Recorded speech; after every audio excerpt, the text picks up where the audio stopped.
Hi friends, ದಿನದ ಎಲ್ಲಾ ಪ್ರಮುಖ ಸುದ್ದಿಯನ್ನ ನಿಮಗೆ ತಲುಪಿಸೋ ಮಸ್ತ್ ಮಗ ಚಾನೆಲ್ನ ಫುಲ್ ನ್ಯೂಸ್ಗೆ ಸ್ವಾಗತ. ದೇಶದಲ್ಲಿ ವಂದೇ ಮಾತರಂ ಗೀತೆ ವಿಚಾರವಾಗಿ ಹೊಸ ವಿವಾದ ಎದ್ದಿದೆ. ಕಾಂಗ್ರೆಸ್ ನಾಯಕಿ ಸೋನಿಯಾ ಗಾಂಧಿ ವಂದೇ ಮಾತರಂಗೆ ಅವಮಾನ ಮಾಡಿದ್ದಾರೆ ಅಂತ ಅಮಿತ್ ಶಾ ವಾಗ್ದಾಳಿ ಮಾಡಿದ್ದಾರೆ. ರಾಜ್ಯದಲ್ಲಿ ಸೋನಿಯಾ ವಿರುದ್ಧ ಕೇಸ್ ಕೂಡ ದಾಖಲಾಗಿದೆ. ಅತ್ತ ಎಲ್ನಿನೋ ಮತ್ತಷ್ಟು ಅಪಾಯಕಾರಿ ಆಗಲಿದೆ ಅಂತ ತಜ್ಞರು ಎಚ್ಚರಿಸಿದ್ದಾರೆ. ಇತ್ತ ಮತ್ತೆ ಶಿಕ್ಷಕರ ನೇಮಕಾತಿಗೆ ಅಧಿಸೂಚನೆ ಹೊರಡಿಸ್ತೀವಿ ಅಂತ ಸಚಿವ ಮಧು ಬಂಗಾರಪ್ಪ ಹೇಳಿದ್ದಾರೆ. ಚಾಮರಾಜನಗರದಲ್ಲಿ ನಡೆದ ಎನ್ಕೌಂಟರ್ ವಿಚಾರವಾಗಿ ಎಂಕೆ ಸ್ಟಾಲಿನ್ ರಿಯಾಕ್ಟ್ ಮಾಡಿದ್ದಾರೆ. ಭಾರತದ ಒಎನ್ಜಿಸಿಗೆ ವೆನೆಜುವೆಲಾದಲ್ಲಿ ಮತ್ತಷ್ಟು ಡ್ರಿಲ್ ಮಾಡೋಕೆ ಪರ್ಮಿಷನ್ ಸಿಕ್ಕಿದೆ.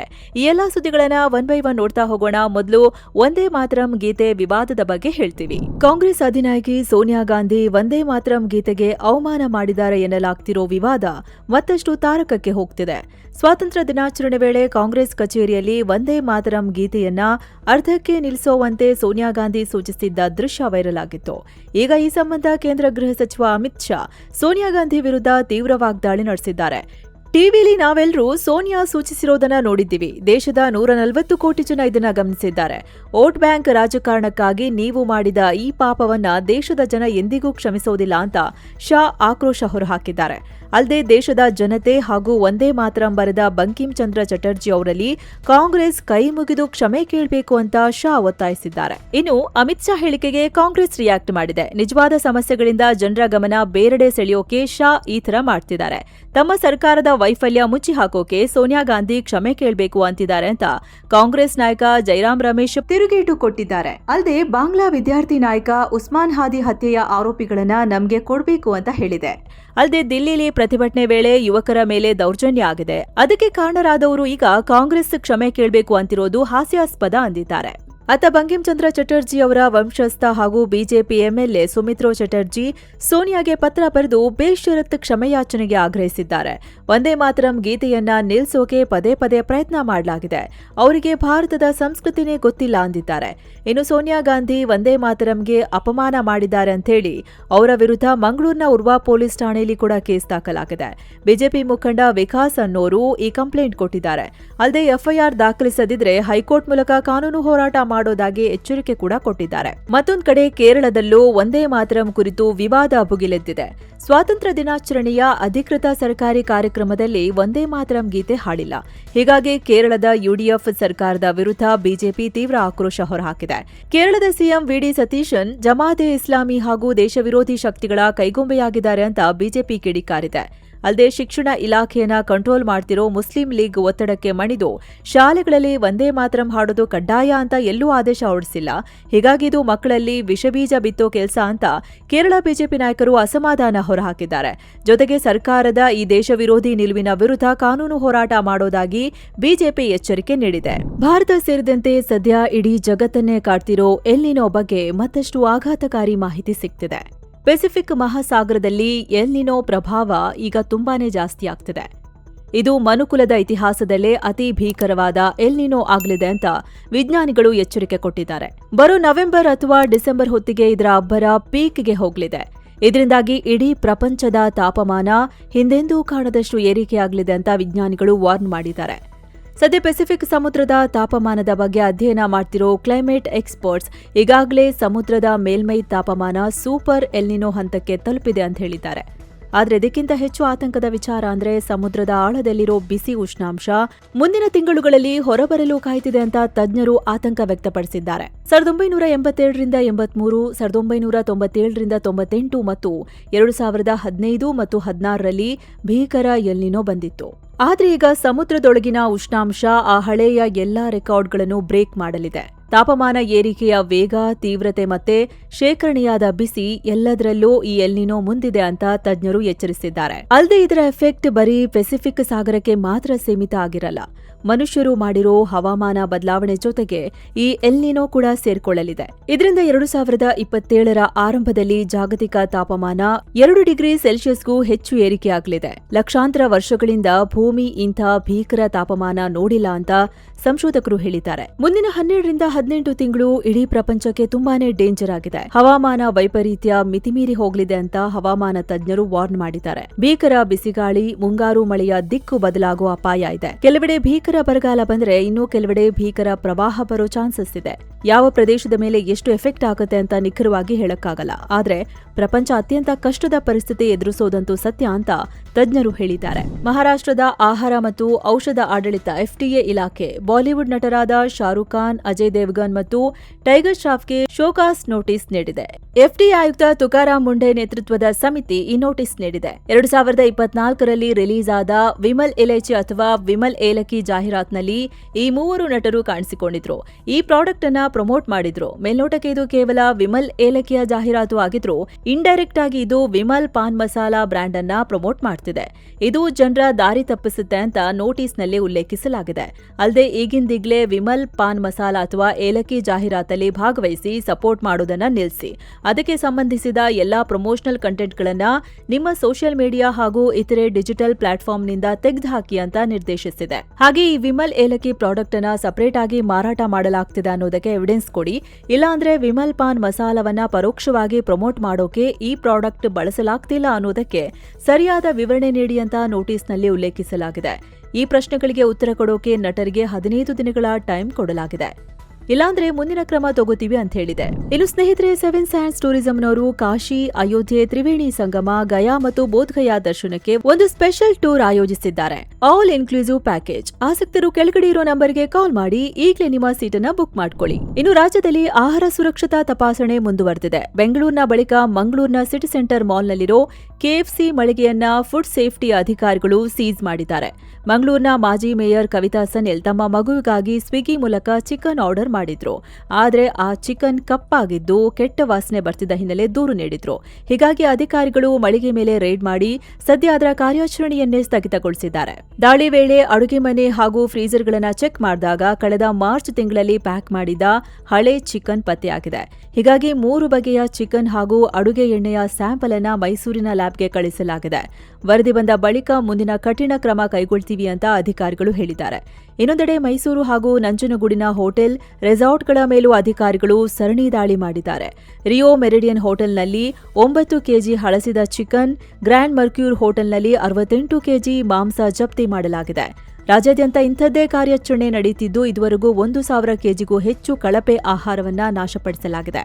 ಅಂದಹಾಗೆ ಬೆಂಗಳೂರಿನ ಪ್ರತಿಷ್ಠಿತ ಹೋಟೆಲ್ಗಳ ಮೇಲೆ ರೇಡ್ ಮಾಡಿದಾಗ ಕೊಳೆತ ಆಹಾರ ಪತ್ತೆಯಾದ ಬೆನ್ನಲ್ಲೇ ಈ ತರ ಎಲ್ಲಾ ಕಡೆ ರೇಡ್ ಮಾಡಲಾಗ್ತಿದೆ. ಇನ್ನು ಬೆಂಗಳೂರಿನಲ್ಲಿ ಹೋಟೆಲ್ಗಳ ಬಳಿಕ ಈಗ PG ಹಾಸ್ಟೆಲ್ ಹಾಗೂ ರೆಸ್ಟೋರೆಂಟ್ಗಳ ಪರಿಶೀಲನೆ ನಡೆಸೋಕೆ ಸೂಚಿಸಲಾಗಿದೆ. PGಗಳ ದೈನಂದಿನ ಕಾರ್ಯ ಹಾಗೂ ಶುಚಿತ್ವದ ಬಗ್ಗೆ ಪ್ರತ್ಯೇಕವಾಗಿ ಪರಿಶೀಲನೆ ನಡೆಸಿ ನಿಯಮ ಉಲ್ಲಂಘಿಸಿದ್ರೆ ಕ್ರಮ ಕೈಗೊಳ್ಳುವುದಕ್ಕೆ ವಿಶೇಷ ತಂಡ ರಚಿಸಲಾಗಿದೆ. ರಾಜ್ಯದಲ್ಲಿ ಶಿಕ್ಷಕರ ನೇಮಕಾತಿಗೆ ಸರ್ಕಾರ ಮೊದಲ ಆದ್ಯತೆ ಕೊಟ್ಟಿದೆ ಅಂತ ಶಿಕ್ಷಣ ಸಚಿವ ಮಧು ಬಂಗಾರಪ್ಪ ಹೇಳಿದ್ದಾರೆ. ಈಗಾಗಲೇ 15,000 ಶಿಕ್ಷಕರ ನೇಮಕಾತಿಗೆ ನೋಟಿಫಿಕೇಶನ್ ಕೂಡ ಆಗಿದೆ. ಮುಂದಿನ ಹಂತದಲ್ಲಿ ಇನ್ನೂ 12,000 ಟೀಚರ್ಸ್ನ ತಗೊಳ್ತೀವಿ ಅಂತ ಬಂಗಾರಪ್ಪ ಹೇಳಿದ್ದಾರೆ. ಅಲ್ಲದೆ ರಾಜ್ಯದಲ್ಲಿ 2,000 ಕರ್ನಾಟಕ ಪಬ್ಲಿಕ್ ಶಾಲೆಗಳನ್ನ ಶುರು ಮಾಡ್ತಿದ್ದೀವಿ. ಶಾಲೆಯಿಂದ ಹೊರಗುಳಿದ ಮಕ್ಕಳ ಲೆಕ್ಕಾಚಾರನೂ ಸರಿಯಾಗಿ ಆಗಬೇಕಿದೆ. ಫೇಶಿಯಲ್ ರೆಕಗ್ನಿಷನ್ ಅಟೆಂಡೆನ್ಸ್ ಇಂದ ಮುಂದಿನ ವರ್ಷ ಇದರ ಪಕ್ಕಾ ಲೆಕ್ಕ ಸಿಗುತ್ತೆ ಅಂತ ಸಚಿವರು ಹೇಳಿದ್ದಾರೆ.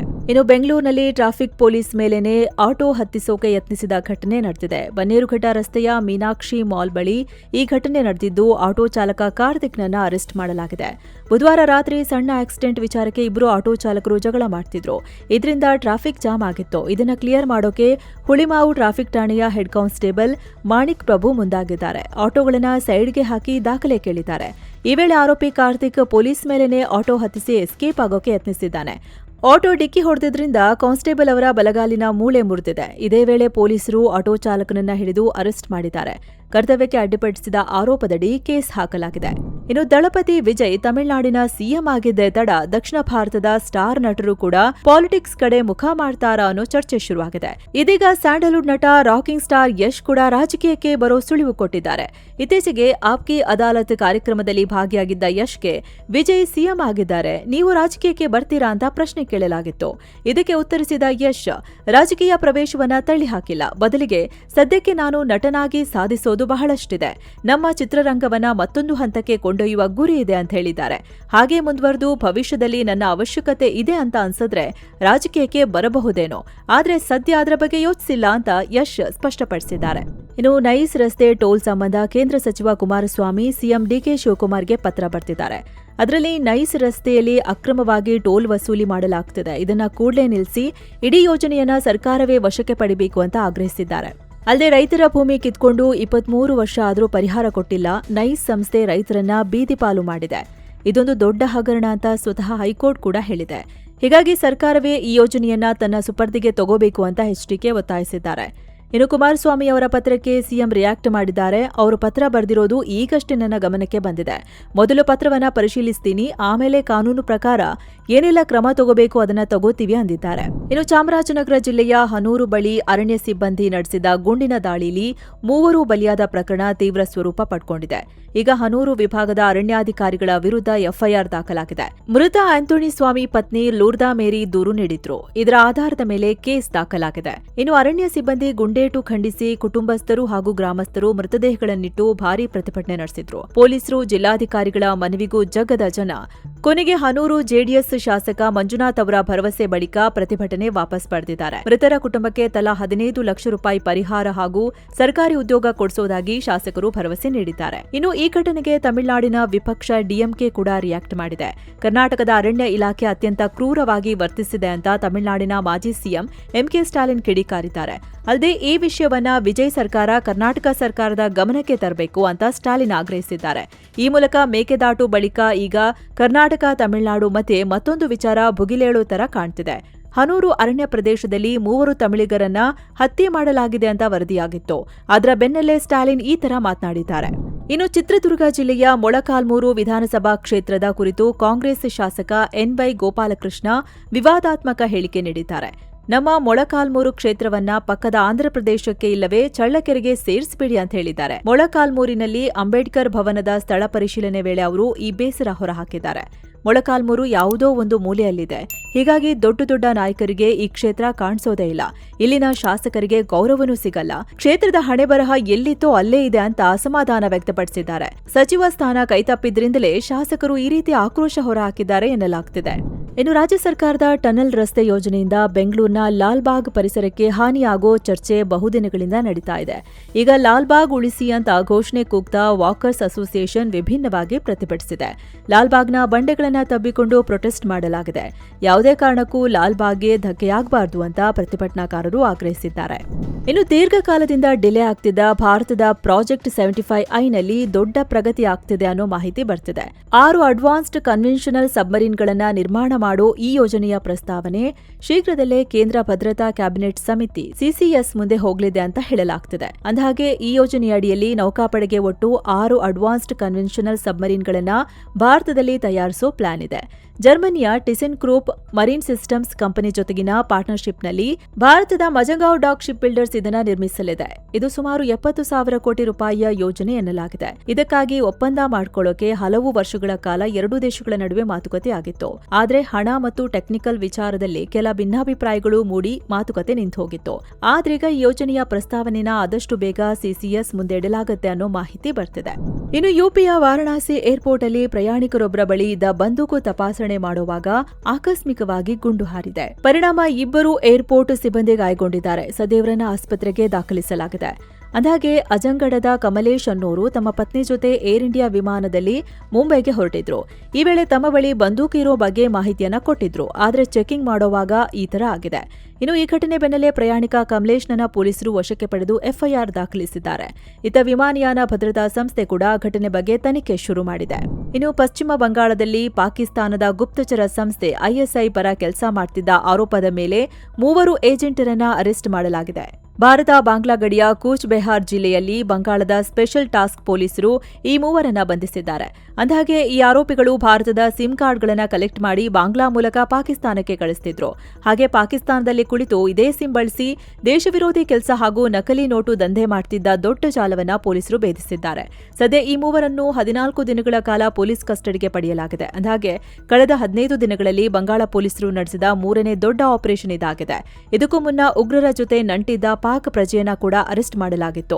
ಸದ್ಯ ಗಡಿಯಲ್ಲಿ ತನಿಖೆ ಮತ್ತಷ್ಟು ಚುರುಕಾಗಿದೆ. ಇನ್ನು ಸ್ವಾತಂತ್ರ್ಯ ದಿನಾಚರಣೆ ವೇಳೆ ಪಿಎಂ ಮೋದಿ ಅವರು ನೀಡಿದ್ದ ದಿಮಾಗಿ ನಕ್ಸಲ್ ಹೇಳಿಕೆಗೆ ವಿಪಕ್ಷಗಳಿಂದ ಭಾರೀ ಟೀಕೆಗಳು ವ್ಯಕ್ತವಾಗ್ತಿವೆ. ಇದಕ್ಕೀಗ ಕೇಂದ್ರ ಸಚಿವ ಕಿರಣ್ ರಿಜಿಜು ಸ್ಪಷ್ಟನೆ ನೀಡಿದ್ದಾರೆ. ವಿಪಕ್ಷ ನಾಯಕರು ದಿಮಾಗಿ ನಕ್ಸಲರು ಅಥವಾ ನಕ್ಸಲ್ ಮೆಂಟಾಲಿಟಿ ಹೊಂದಿರೋರು ಅಂತ ಪ್ರಧಾನಿ ಮೋದಿ ಅವರು ಹೇಳಿಲ್ಲ ಅಂದಿದ್ದಾರೆ. ಯಾವ ವ್ಯಕ್ತಿ ನಕ್ಸಲಿಸಂಗೆ ಸಪೋರ್ಟ್ ಮಾಡಿ ಭಾರತದ ಸಂವಿಧಾನವನ್ನ ರಿಜೆಕ್ಟ್ ಮಾಡ್ತಾನೋ ಅವನು ದಿಮಾಗಿ ನಕ್ಸಲ್. ಹಾಗೆ ಪ್ರತ್ಯೇಕತಾವಾದಿಗಳ ಜೊತೆ ನಿಂತು ಆರ್ಟಿಕಲ್ 370ಗೆ ಸಪೋರ್ಟ್ ಮಾಡ್ತಾರೋ ಅವರು ದಿಮಾಗಿ ನಕ್ಸಲರು. ಜೊತೆಗೆ ಚಿಕನ್ ನೆಕ್ ಅಥವಾ ಸಿಲಿಗುರಿ ಕಾರಿಡಾರ್ ಅನ್ನ ಕಟ್ ಮಾಡಿ ಈಶಾನ್ಯ ರಾಜ್ಯಗಳನ್ನ ಭಾರತದಿಂದ ಪ್ರತ್ಯೇಕಿಸೋಕೆ ಬಯಸ್ತಾರೋ ಅವರು ದಿಮಾಗಿ ನಕ್ಸಲರು ಅಂತ ರಿಜಿಜು ಹೇಳಿದ್ದಾರೆ. ಅಂದ್ಹಾಗೆ ಸ್ವಾತಂತ್ರ್ಯೋತ್ಸವದ ಭಾಷಣದಲ್ಲಿ ಮೋದಿ ನಮ್ಮ ದೇಶದಲ್ಲಿ ಶಸ್ತ್ರಾಸ್ತ್ರ ಹೊಂದಿರೋ ನಕ್ಸಲರನ್ನ ಯಶಸ್ವಿಯಾಗಿ ನಿರ್ನಾಮ ಮಾಡಲಾಗಿದೆ. ಆದ್ರೀಗ ದೇಶ ದಿಮಾಗಿ ನಕ್ಸಲರು ಅಥವಾ ನಕ್ಸಲ್ ಮೆಂಟಾಲಿಟಿ ಇರೋರ ಬಗ್ಗೆ ಎಚ್ಚರಿಕೆಯಿಂದಿರಬೇಕು ಅಂದಿದ್ರು. ಇದಕ್ಕೆ ಕಾಂಗ್ರೆಸ್ ನಾಯಕರು ಸೇರಿ ಕಾಕ್ರೋಚ್ ಜನತಾ ಪಾರ್ಟಿ ಕೂಡ ಟೀಕಾ ಪ್ರಹಾರ ಮಾಡಿತ್ತು. ಕಾಂಗ್ರೆಸ್ ಹಿರಿಯ ನಾಯಕ ಪಿ ಚಿದಂಬರಂ ರಿಯಾಕ್ಟ್ ಮಾಡಿ ದಿಮಾಗಿ ನಕ್ಸಲ್ ಆಗಿರೋದಕ್ಕೆ ನನಗೆ ಹೆಮ್ಮೆ ಇದೆ ಅಂತ ಪೋಸ್ಟ್ ಹಾಕಿದ್ರು. ಇತ್ತ ಜಿರಳೆ ಪಾರ್ಟಿ ವಕ್ತಾರ ಸೌರವ್ ದಾಸ್ ಇದು ದುರಹಂಕಾರ ಅಂದಿದ್ರು. ಇದರ ಬೆನ್ನಲ್ಲೇ ಕೇಂದ್ರ ಸರ್ಕಾರದಿಂದ ಈ ಸ್ಪಷ್ಟನೆ ಬಂದಿದೆ. ಇತ್ತ ಭಾರತ ಮತ್ತು ಬಾಂಗ್ಲಾ ಸಂಬಂಧ ಸದ್ಯಕ್ಕಂತೂ ಟ್ರ್ಯಾಕ್ಗೆ ಬರೋ ತರ ಕಾಣ್ತಿಲ್ಲ. ಈಗ ಬಾಂಗ್ಲಾ ಭಾರತಕ್ಕೆ ದೊಡ್ಡ ಕಂಡೀಷನ್ ಹಾಕಿದೆ. ನಮ್ಮ ಪಿಎಂ ತಾರಿಕ್ ರೆಹಮಾನ್ ಭಾರತಕ್ಕೆ ಬರಬೇಕು ಅಂದ್ರೆ ಭಾರತ ಮೊದಲು ನಮ್ಮ ದೇಶದ ಅಪರಾಧಿ ಶೇಖ್ ಹಸೀನಾರನ್ನ ಬಾಂಗ್ಲಾಗೆ ಒಪ್ಪಿಸಬೇಕು ಅಂತ ಹೇಳಿದೆ. ಅಲ್ಲಿವರೆಗೂ ತಾರಿಕ್ ರೆಹಮಾನ್ ಭಾರತಕ್ಕೆ ಬರಲ್ಲ ಅಂತ ಬಾಂಗ್ಲಾ ವಿದೇಶಾಂಗ ಇಲಾಖೆ ಅಧಿಕಾರಿ ಶಾಹಿದುಲ್ ಕರೀಂ ಹೇಳಿದ್ದಾರೆ. ಪ್ರಧಾನಿ ಭೇಟಿಗೆ ಮೊದಲು ಒಂದು ಒಳ್ಳೆ ವಾತಾವರಣ ಕ್ರಿಯೇಟ್ ಆಗಬೇಕು ಅಂದಿದ್ದಾರೆ. ಇದಕ್ಕಾಗಿ ಹಸೀನಾ ಮತ್ತು ನಮ್ಮ ದೇಶದ ಇತರೆ ಅಪರಾಧಿಗಳನ್ನ ಬೇಗ ವಾಪಸ್ ಕಳಿಸಿ ಅಂತ ಭಾರತಕ್ಕೆ ಒತ್ತಾಯಿಸಿದ್ದಾರೆ. ಅಂದಾಗೆ ಸೆಪ್ಟೆಂಬರ್ನಲ್ಲಿ ಭಾರತದಲ್ಲಿ ನಡೆಯಲಿರೋ ಬ್ರಿಕ್ಸ್ ಸಮಿಟ್ಗೆ ತಾರಿಕ್ ರೆಹಮಾನ್ ಬರ್ತಾರೆ ಅಂತ ಸುದ್ದಿಯಾಗಿತ್ತು. ಭಾರತ ಕೂಡ ಬನ್ನಿ ಅಂತ ಇನ್ವಿಟೇಷನ್ ಕೊಟ್ಟಿತ್ತು. ಸದ್ಯ ಶೇಖ್ ಹಸೀನಾ ವಿಚಾರವಾಗಿ ಭಾರತ ಬಾಂಗ್ಲಾ ಸಂಬಂಧ ಸರಿ ಬರ್ತಿಲ್ಲ. ಇತ್ತೀಚೆಗೆ ಶೇಖ್ ಹಸೀನಾ ಭಾರತದಲ್ಲಿ ವರ್ಚುವಲ್ ಆಡಿಯೋ ಭಾಷಣ ಕೂಡ ಮಾಡಿದ್ರು. ಇದಕ್ಕೆ ಬಾಂಗ್ಲಾ ಆಕ್ಷೇಪ ಎತ್ತಿತ್ತು. ಈಗ ಈ ತರ ಹೇಳಿದೆ. ಹೀಗಾಗಿ ಬಾಂಗ್ಲಾ ಪಿಎಂ ಭಾರತಕ್ಕೆ ಬರ್ತಾರೋ ಇಲ್ವಾ ಅನುಮಾನ ಮತ್ತಷ್ಟು ದಟ್ಟವಾಗ್ತಿದೆ. ಇನ್ನು ತಮಿಳುನಾಡು ಸಿಎಂ ವಿಜಯ್ ಅವರ ತಾಯಿ ಬಗ್ಗೆ ತಮಿಳುನಾಡು ಬಿಜೆಪಿ ಅಧ್ಯಕ್ಷ ನೈನಾರ್ ನಾಗೇಂದ್ರನ್ ಅವಹೇಳನಕಾರಿ ಹೇಳಿಕೆ ನೀಡಿದ್ದಕ್ಕೆ ತೀವ್ರ ವಿರೋಧ ವ್ಯಕ್ತವಾಗ್ತಿದೆ. ಈ ಸಂಬಂಧ ನಾಗೇಂದ್ರನ್ ವಿರುದ್ಧ ತಮಿಳುನಾಡು ಡಿಜಿಪಿಗೆ ದೂರು ನೀಡಲಾಗಿದೆ. ಚೆನ್ನೈನ ಮಹಿಳಾ ವಕೀಲೆ ವರ್ಧಿನಿ ಅನ್ನೋರು ಈ ದೂರು ನೀಡಿದ್ದಾರೆ. ನೈನಾರ್ ವಿರುದ್ಧ ಕಾನೂನು ಕ್ರಮಕ್ಕೂ ಆಗ್ರಹಿಸಿದ್ದಾರೆ. ಅಂದಾಗೆ ತಮಿಳುನಾಡು ವಿಪಕ್ಷ ನಾಯಕ ಉದಯನಿಧಿಗೆ ಆಡಳಿತಾರೂಢ ಟಿವಿಕೆ ಅವರು ಎಂಕೆ ಸ್ಟಾಲಿನ್ ವಿಚಾರವಾಗಿ ಅಪ್ಪ ಎಲ್ಲಿದ್ದಾರೆ ಅಂತ ಅಣಕಿಸ್ತಿದ್ರು. ಅದರ ಬಗ್ಗೆ ಮಾತನಾಡುವಾಗ ನಾಗೇಂದ್ರನ್ ವಿಜಯ್ ತಾಯಿ ಬಗ್ಗೆ ಕೀಳುಮಟ್ಟದ ಹೇಳಿಕೆ ನೀಡಿದ್ರು. ವಿಧಾನಸಭೆಯಲ್ಲಿ ನಿಂತು ಅಪ್ಪ ಎಲ್ಲಿದ್ದಾರೆ ಅಂತ ಕೇಳಿದ್ರೆ ಹೇಗೆ ಗೊತ್ತಾಗುತ್ತೆ? ಮನೆಗೆ ಹೋಗಿ ನಿಮ್ಮ ತಾಯಿಯನ್ನ ಕೇಳಿ, ಆಗ ನಿಮ್ಮ ಅಪ್ಪ ಎಲ್ಲಿದ್ದಾರೆ ಅಂತ ಅವರೇ ಹೇಳ್ತಾರೆ ಅಂತ ನೈನಾರ್ ವ್ಯಂಗ್ಯವಾಡಿದ್ರು. ಈ ಹೇಳಿಕೆಗೆ ಎಲ್ಲಾ ಕಡೆಯಿಂದ ತೀವ್ರ ವಿರೋಧ ವ್ಯಕ್ತವಾಗಿತ್ತು. ನಂತರ ನಾನು ಯಾರನ್ನೂ ಟಾರ್ಗೆಟ್ ಮಾಡಿಲ್ಲ ಅಂತ ನಾಗೇಂದ್ರನ್ ಹೇಳಿದ್ರು. ಇನ್ನು ಟಿಎಂಸಿ ನಾಯಕ ಹಾಗೂ ಪಶ್ಚಿಮ ಬಂಗಾಳದ ಮಾಜಿ ಉಪಸಭಾಪತಿ ಆಶೀಶ್ ಬ್ಯಾನರ್ಜಿ ತಮ್ಮ ಜೀವವನ್ನೇ ತಾವೇ ಎಂಡ್ ಮಾಡಿಕೊಂಡಿದ್ದಾರೆ. ಬಂಗಾಳದ ಬಿರ್ಭೂಮ್ ಜಿಲ್ಲೆಯಲ್ಲಿರೋ ಟಿಎಂಸಿ ಪಕ್ಷದ ಕಚೇರಿಯೊಳಗೆ ಭಾನುವಾರ ಈ ಕೆಲಸ ಮಾಡಿಕೊಂಡಿದ್ದಾರೆ. ಇವರು ಬರೆದಿಟ್ಟಿದ್ರು ಎನ್ನಲಾಗ್ತಿರೋ ಮರಣ ಪತ್ರ ಕೂಡ ಘಟನಾ ಸ್ಥಳದಲ್ಲಿ ಸಿಕ್ಕಿದೆ. ಇದರಲ್ಲಿ ನನ್ನ ಇಡೀ ರಾಜಕೀಯ ವೃತ್ತಿ ಜೀವನದಲ್ಲಿ ಯಾವತ್ತೂ ಭ್ರಷ್ಟಾಚಾರ ಮಾಡಿಲ್ಲ ಅಂತ ಉಲ್ಲೇಖಿಸಲಾಗಿದೆ. ಅಲ್ಲದೆ ತಮ್ಮ ಸ್ವಪಕ್ಷದ ವಿರುದ್ಧವೇ ಅಸಮಾಧಾನ ಹೊರಹಾಕಿದ್ದಾರೆ. ಬಿರ್ಭೂಮ್ ಜಿಲ್ಲೆಯ ತಾರಾಪೀಠ್ ರಾಮಪುರ ಹಾಟ್ ಅಭಿವೃದ್ಧಿ ಪ್ರಾಧಿಕಾರದಲ್ಲಿ ನಡೆದಿರೋ ಅಕ್ರಮಗಳನ್ನ ನನ್ನ ತಲೆಗೆ ಕಟ್ಟಲಾಗಿದೆ. ಪಕ್ಷದೊಳಗೆ ಆಗ್ತಿರೋ ಕೆಲ ತಪ್ಪು ಕೆಲಸಗಳ ಬಗ್ಗೆ ನನಗೆ ಗೊತ್ತಿದೆ. ರಾಜಕೀಯಕ್ಕೆ ಎಂಟ್ರಿ ಕೊಟ್ಟು ನಾನು ದೊಡ್ಡ ತಪ್ಪು ಮಾಡಿದೆ. ನನ್ನ ಸಾವಿಗೆ ನಾನೇ ಕಾರಣ ಅಂತ ಬರ್ತಿದ್ದಾರೆ. ಅಂದ್ಹಾಗೆ ಈ ಆಶೀಶ್ ಬ್ಯಾನರ್ಜಿ ರಾಮಪುರ ಹಾಟ್ ಕ್ಷೇತ್ರದಿಂದ 5 ಬಾರಿ ಶಾಸಕರಾಗಿದ್ರು. ಆದ್ರೆ 2026ರಲ್ಲಿ ನಡೆದ ಅಸೆಂಬ್ಲಿ ಎಲೆಕ್ಷನ್ನಲ್ಲಿ ಇವರಿಗೆ ಸೀಟ್ ಸಿಕ್ಕಿರಲಿಲ್ಲ. ಇನ್ನು E20 ಪೆಟ್ರೋಲ್ನಿಂದ ವಾಹನದ ಮೈಲೇಜ್ ಕಡಿಮೆ ಆಗುತ್ತೆ ಅನ್ನೋ ವಾದಕ್ಕೆ ಕೇಂದ್ರ ಸರ್ಕಾರ ಮತ್ತೆ ಸ್ಪಷ್ಟನೆ ನೀಡಿದೆ. E20 ಪೆಟ್ರೋಲ್ನಿಂದನೇ ವಾಹನ ಕಮ್ಮಿ ಮೈಲೇಜ್ ಕೊಡ್ತಿದೆ ಅಂತ ತೀರ್ಮಾನಿಸೋಕೆ ಆಗಲ್ಲ ಅಂತ ಕೇಂದ್ರ ಪೆಟ್ರೋಲಿಯಂ ಮತ್ತು ನೈಸರ್ಗಿಕ ಅನಿಲ ಸಚಿವಾಲಯ ಹೇಳಿದೆ. ಮೈಲೇಜ್ ಕಡಿಮೆಯಾಗೋಕೆ ಅನೇಕ ಅಂಶಗಳು ಕಾರಣವಾಗ್ತವೆ. Traffic, driving style, tyre pressure, ವಾಹನದ ಮೇಂಟೆನೆನ್ಸ್ ಮತ್ತು ಏರ್ ಕಂಡೀಷನರ್ ಬಳಕೆ ಕೂಡ ಕೌಂಟ್ ಆಗುತ್ತೆ. E20 ಪೆಟ್ರೋಲ್ ವಾಹನ ಮತ್ತು ಇಂಜಿನ್ಗಳಲ್ಲಿ ಸರಿಯಾಗಿ ಕೆಲಸ ಮಾಡುತ್ತೋ ಇಲ್ವೋ ಅಂತ ಚೆನ್ನಾಗಿ ಟೆಸ್ಟ್ ಮಾಡಲಾಗಿದೆ.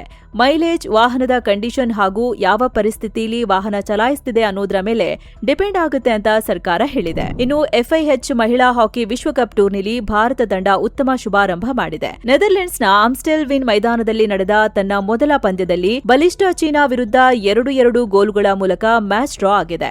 ಇನ್ನು ಭಾರತ ತನ್ನ ಮುಂದಿನ ಪಂದ್ಯಗಳಲ್ಲಿ ಆಗಸ್ಟ್ 18ರಂದು ದಕ್ಷಿಣ ಆಫ್ರಿಕಾವನ್ನ ಹಾಗೂ ಆಗಸ್ಟ್ 20ರಂದು ಇಂಗ್ಲೆಂಡ್ ತಂಡವನ್ನ ಎದುರಿಸಲಿದೆ. ಇನ್ನು ಲಂಕಾ ವಿರುದ್ಧದ ಮೊದಲ ಟೆಸ್ಟ್ನಲ್ಲಿ ಭಾರತದ ಬ್ಯಾಟರ್ಗಳು ಉತ್ತಮ ಪ್ರದರ್ಶನ ನೀಡುತ್ತಿದ್ದಾರೆ. ಮೊದಲ ಇನ್ನಿಂಗ್ಸ್ನಲ್ಲಿ ಬೃಹತ್ ಸ್ಕೋರ್ ಕಲೆ ಹಾಕ್ತಿದ್ದಾರೆ. ಎರಡನೇ ದಿನದಾಟದ ಅಂತ್ಯಕ್ಕೆ ಭಾರತ 9 ವಿಕೆಟ್ ನಷ್ಟಕ್ಕೆ 460 ರನ್ ಬಾರಿಸಿದೆ. ಭಾರತದ ಪರ ದೇವದತ್ ಪಡಿಕ್ಕಲ್ ಭರ್ಜರಿ 167 ರನ್ ಹಾಗೂ ಕೆಎಲ್ ರಾಹುಲ್ 82 ರನ್ ಗಳಿಸಿ ಉತ್ತಮ ಪ್ರದರ್ಶನ ತೋರಿದ್ರು. ಇನ್ನು 12 ರನ್ ಗಳಿಸಿರೋ ಕುಲ್ದೀಪ್ ಯಾದವ್ ಹಾಗೂ 1 ರನ್ ಗಳಿಸಿರೋ ಪ್ರಸಿದ್ಧ ಕೃಷ್ಣ ಮೂರನೇ ದಿನಕ್ಕೆ ಕ್ರೀಸ್ ಕಾಯ್ದುಕೊಂಡಿದ್ದಾರೆ. ಇನ್ನು ಕೇಂದ್ರ ಸರ್ಕಾರಿ ಒಡೆತನದ ONGC ಆಯಿಲ್ ಕಂಪನಿಗೆ ಅಮೆರಿಕ ಗುಡ್ ನ್ಯೂಸ್ ಕೊಟ್ಟಿದೆ. ವೆನೆಜುವೆಲಾದಲ್ಲಿ ತೈಲ ಉತ್ಪಾದನೆ ಹೆಚ್ಚು ಮಾಡೋಕೆ ಅಮೆರಿಕ ಒಪ್ಪಿಗೆ ನೀಡಿದೆ. ಪುನಃ ಆಯಿಲ್ ಅಂಡ್ ಗ್ಯಾಸ್ ಆಪರೇಷನ್ನ ಸಂಪೂರ್ಣವಾಗಿ ಶುರು ಮಾಡೋಕೆ ಅಮೆರಿಕ ONGCಗೆ ಲೈಸೆನ್ಸ್ ಕೊಟ್ಟಿದೆ. ಅಂದಹಾಗೆ ಅಮೆರಿಕ ವೆನೆಜುವೆಲಾ ಮೇಲೆ ನಿರ್ಬಂಧ ಹೇರಿರೋದ್ರಿಂದ ONGCಗೆ ಹೆಚ್ಚು ತೈಲ ಉತ್ಪಾದಿಸೋ ಹಾಗಿರಲಿಲ್ಲ, ಲಿಮಿಟೆಡ್ ಆಗಿ ಆಪರೇಟ್ ಮಾಡಬೇಕಿತ್ತು. ಆದ್ರೆ ಈಗ ಅಮೆರಿಕ ಸರ್ಕಾರ ಅದಕ್ಕೆ ಲೈಸೆನ್ಸ್ ಕೊಟ್ಟಿದೆ. ಇದರಿಂದ ONGCಗೆ ದೊಡ್ಡ ರಿಲೀಫ್ ಸಿಕ್ಕಿದೆ. ಇನ್ಮೇಲೆ ONGC ವೆನೆಜುವೆಲಾದಲ್ಲಿ ತನ್ನ ಉತ್ಪಾದನೆ ವಿಸ್ತರಿಸಬಹುದು, ಹೊಸ ಒಪ್ಪಂದಗಳನ್ನ ಮಾಡ್ಕೋಬಹುದು. ಅಂದಾಗೆ ವೆನೆಜುವೆಲಾದ 2 ದೊಡ್ಡ ತೈಲ ಪ್ರಾಜೆಕ್ಟ್ನಲ್ಲಿ ONGC ಪಾಲು ಹೊಂದಿದೆ. ಸ್ಯಾನ್ ಕ್ರಿಸ್ಟೋಬಲ್ನಲ್ಲಿ 40% ಪಾಲನ್ನ ಹೊಂದಿದೆ. ಕ್ಯಾರಬೊಬೊ ಪ್ರಾಜೆಕ್ಟ್ನಲ್ಲಿನೂ 11% ಪಾಲು ಇದೆ. ಇನ್ನು ನಿರ್ಬಂಧದಿಂದ ONGCಯ ಸುಮಾರು 500 ಮಿಲಿಯನ್ ಡಿವಿಡೆಂಡ್ ಬಾಕಿ ಇದೆ. ಈಗ ಈ ಲೈಸೆನ್ಸ್ನಿಂದ ಇವೆಲ್ಲ ಸರಿ ಹೋಗುತ್ತೆ ಎನ್ನಲಾಗಿದೆ. ಕೇಂದ್ರ ಸರ್ಕಾರ ಈಗ LPG ಗ್ಯಾಸ್ ಉತ್ಪಾದನೆಗೆ ಟಾರ್ಗೆಟ್ ಫಿಕ್ಸ್ ಮಾಡಿದೆ. ಖಾಸಗಿ ಹಾಗೂ ಸರ್ಕಾರಿ ರಿಫೈನರ್ಗಳಿಗೆ ಟಾರ್ಗೆಟ್ ನೀಡಿದೆ. ವಿದೇಶಿ ಅವಲಂಬನೆ ಕಡಿಮೆ ಮಾಡೋ ಉದ್ದೇಶದಿಂದ ಸರ್ಕಾರ ಈ ನಿರ್ಧಾರ ಮಾಡಿದೆ. ಹೀಗಾಗಿ ದೇಶದ ಒಟ್ಟು 21 ಕಂಪನಿಗಳಿಗೆ ಟಾರ್ಗೆಟ್ ಕೊಡಲಾಗಿದೆ. ದಿನಕ್ಕೆ ಒಟ್ಟು 63,810 ಟನ್ ಗ್ಯಾಸ್ ಉತ್ಪಾದಿಸೋಕೆ ಸೂಚಿಸಲಾಗಿದೆ. ಅಂದ್ರೆ 21 ಕಂಪನಿಗಳು ದಿನಕ್ಕೆ ಇಷ್ಟು ಗ್ಯಾಸ್ ಉತ್ಪಾದಿಸಬೇಕು ಅಂತ ಪೆಟ್ರೋಲಿಯಂ ಮತ್ತು ನೈಸರ್ಗಿಕ ಅನಿಲ ಸಚಿವಾಲಯ ಆರ್ಡರ್ ನೀಡಿದೆ. ಅಂದ್ರೆ ಕಳೆದ ಹಣಕಾಸು ವರ್ಷಕ್ಕಿಂತ 2 ಪಟ್ಟು ಉತ್ಪಾದನೆ ಜಾಸ್ತಿ ಮಾಡೋ ಗುರಿ ಇಡಲಾಗಿದೆ. ಹಾಗೆ ಭಾರತದಿಂದ ದೈನಂದಿನ ಬಳಕೆಯ 70% ಉತ್ಪಾದನೆ ಇದು. ಇನ್ನು ಇದರಲ್ಲಿ ರಿಲಯನ್ಸ್ ಕಂಪನಿಗೆ ಸಿಂಹ ಪಾಲು ನೀಡಲಾಗಿದೆ. ರಿಲಯನ್ಸ್ ದಿನಕ್ಕೆ 18,000 ಟನ್ ಗ್ಯಾಸ್ ಉತ್ಪಾದಿಸಬೇಕು ಅಂತ ಹೇಳಿದೆ. ಇದು ರಿಲಯನ್ಸ್ನ ಜಾಮ್ನಗರ ರಿಫೈನರಿಗೆ ಕೊಟ್ಟಿರೋ ಟಾರ್ಗೆಟ್ ಆಗಿದೆ. ಸರ್ಕಾರಿ ಸ್ವಾಮ್ಯದ ಎಲ್ಲಾ ಕಂಪನಿಗಳಿಗೆ ಸೇರಿ 31,470 ಟನ್ ಟಾರ್ಗೆಟ್ ಇದೆ. ಅಂದಹಾಗೆ ಭಾರತದಲ್ಲಿ LPG ಬಳಕೆ ತುಂಬಾ ಜಾಸ್ತಿ ಇದೆ. ದಿನಕ್ಕೆ ಸುಮಾರು 91,000 ಟನ್ ಗ್ಯಾಸ್ ಬೇಕು. ಇದರಲ್ಲಿ 64% ನಾವು ಇಂಪೋರ್ಟ್ ಮಾಡ್ಕೋತೀವಿ. ಆದ್ರೆ ಇತ್ತೀಚೆಗೆ ಗಲ್ಫ್ ಸಂಘರ್ಷದಿಂದ ಇಂಪೋರ್ಟ್ಗೆ ಪ್ರಾಬ್ಲಮ್ ಆಗಿತ್ತು. ಸರ್ಕಾರ ಈ ಪ್ಲಾನ್ ಅನ್ನ ರೆಡಿ ಮಾಡಿದೆ. ಪ್ರತಿ 6 ತಿಂಗಳಿಗೊಮ್ಮೆ ಇದನ್ನ ರಿವ್ಯೂ ಮಾಡಲಾಗುತ್ತೆ ಅಂತ ಸರ್ಕಾರ ಹೇಳಿದೆ. ಇನ್ನು ಮುಂದಿನ ವಾರವೂ ಭಾರತದ IPO ಮಾರ್ಕೆಟ್ ಬ್ಯುಸಿ ಇರಲಿದೆ. 7 ಕಂಪನಿಗಳು IPO ಲಾಂಚ್ ಮಾಡಲಿವೆ. ಒಟ್ಟು 6,400 ಕೋಟಿಗೂ ಅಧಿಕ ಹಣ ರೈಸ್ ಮಾಡೋ ಗುರಿ ಇದೆ. ಆಗಸ್ಟ್ 17ಕ್ಕೆ ಹಾರಿಜಾನ್ ಇಂಡಸ್ಟ್ರೀಸ್ ಪಾರ್ಕ್ಸ್ ಮತ್ತು ಲಲಿತಾ ಜ್ಯುವೆಲರಿ ಮಾರ್ಟ್ IPO ತರ್ತಿವೆ. ಆಗಸ್ಟ್ 18ಕ್ಕೆ Shankesh jewellers, Sunshine Pictures IPO launch ಮಾಡಲಿವೆ. ಆಗಸ್ಟ್ 19ರಂದು ಗಜಾ ಆಲ್ಟರ್ನೇಟಿವ್ ಅಸೆಟ್ ಮ್ಯಾನೇಜ್ಮೆಂಟ್ನ IPO ಬರುತ್ತೆ. ಆಮೇಲೆ ಆಗಸ್ಟ್ 20ಕ್ಕೆ ಟೆಮ್ಸೆನ್ಸ್ ಇನ್ಸ್ಟ್ರೂಮೆಂಟ್ಸ್ ಇಂಡಿಯಾ ಮತ್ತು ಆಗಸ್ಟ್ 21ರಂದು ಅಗ್ಮಾರ್ಟ್ ಎಂಟರ್ಪ್ರೈಸಸ್ IPO ಲಾಂಚ್ ಮಾಡ್ತಿದೆ. ಇನ್ನು ಭಾರತದ ಇಕ್ವಿಟಿಗಳ ಮೇಲೆ ಹಣ ಸುರಿಯೋದನ್ನ ವಿದೇಶಿ ಹೂಡಿಕೆದಾರರು ಮುಂದುವರೆಸಿದ್ದಾರೆ. ಆಗಸ್ಟ್ ತಿಂಗಳ ಮೊದಲ 15 ದಿನಗಳಲ್ಲಿ ಬರೋಬ್ಬರಿ 16,621 ಕೋಟಿ ರೂಪಾಯಿ ಇನ್ವೆಸ್ಟ್ ಮಾಡಿದ್ದಾರೆ. ಅಂದಹಾಗೆ ಕಳೆದ ಮಾರ್ಚ್ನಿಂದ ಜೂನ್ವರೆಗೆ ವಿದೇಶಿ ಹೂಡಿಕೆದಾರರು ದೊಡ್ಡ ಪ್ರಮಾಣದ ಹಣ ಹಿಂಪಡೆದಿದ್ರು. ನಂತರ ಜುಲೈ ತಿಂಗಳಿಂದ ಹೂಡಿಕೆದಾರರಿಗೆ ಭಾರತದ ಷೇರು ಮಾರ್ಕೆಟ್ ಮೇಲೆ ವಿಶ್ವಾಸ ಮೂಡೋಕೆ ಶುರುವಾಗಿದೆ. ಜುಲೈ ತಿಂಗಳಲ್ಲಿ 20,200 ಕೋಟಿ ರೂಪಾಯಿ ಹೂಡಿಕೆ ಮಾಡಿದ್ರು. ಈಗ ಆಗಸ್ಟ್ ತಿಂಗಳಲ್ಲೂ ಅದೇ ಟ್ರೆಂಡ್ ಕಂಟಿನ್ಯೂ ಆಗಿದೆ. ಸೊ ಫ್ರೆಂಡ್ಸ್, ಇದಾಗಿತ್ತು ಇವತ್ತಿನ ಫುಲ್ ನ್ಯೂಸ್. ನಿಮಗೆ ಈ ವಿಡಿಯೋ ಇಷ್ಟ ಆಗ್ತಿದ್ರೆ, ನಮ್ಮ ಈ ಪ್ರಯತ್ನ ನಿಮಗೆ ವ್ಯಾಲ್ಯೂಯಬಲ್ ಅನ್ಸಿದ್ರೆ ಈ ಕೂಡಲೇ ಕೆಳಗೆ ಕಾಣ್ತಿರೋ ಜಾಯಿನ್ ಆಪ್ಷನ್ ಅನ್ನ ಕ್ಲಿಕ್ ಮಾಡಿ ನಮ್ಮನ್ನ ಬೆಂಬಲಿಸಿ. ಹೀಗೆ ಮತ್ತೆ ಭೇಟಿ ಆಗ್ತಿರೋಣ. ನಮಸ್ಕಾರ.